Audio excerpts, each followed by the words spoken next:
Day 30 of Learn and Speak Off the Cuff. Every single day for the past 30 days, I've learned a technique that has enabled me to develop my ability to speak impromptu. Today, I'll share the top 3 techniques that I've learnt, doing so from 3 to 1, with 1 being the best technique I've learnt over the past month, so stick around for that. In third place is to use pauses strategically. One of the hardest things about speaking off the cuff is that you have to speak on the fly, and often when you do so, you speed up and it results in filler words, rambling, or stopping dead in your tracks.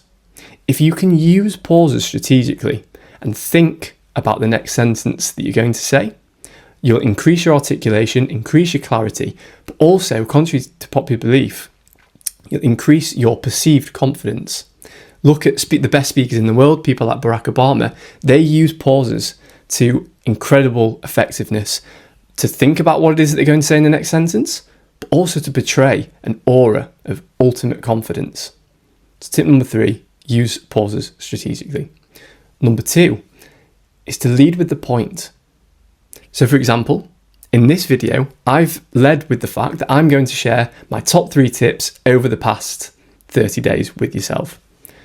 The reason why that's so important is for 2 reasons. One is that it tells your audience what that talk or video is about. They can decide whether or not that's for them in the first place, whether or not they want to engage in the talk or watch the video. And number 2, from your point of view as a speaker, is it helps massively with the structure.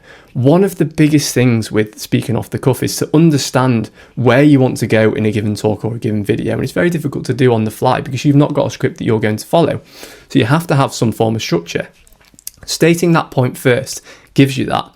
You can state the main point and then talk about some other topics over here that are related but slightly different, so long as you then return back to that main topic. That's incredibly important for you as it provides a structure that allows you to speak in this flow of consciousness, but also to your audience it allows them to follow along because they know exactly where you're going with that journey.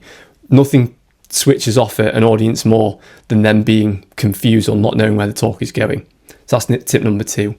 And tip number 1, the best thing that I've learned over the past 30 days is something that no one really talks about, and it's probably one that will surprise you. It's just to relax. When you speak off the cuff, sometimes you can go into panic mode a little bit because you're either speaking to a camera, you're speaking to an audience, and you're not fully prepped. So you kind of know what you're going to say, but you don't know the order you're going to say it, you don't know the words that you're going to use, and you don't know exactly how you're going to come across. So you end up panicking. And that makes things worse because when you do that, you think far too heavily about the words and phrases that you're using and you overanalyze every single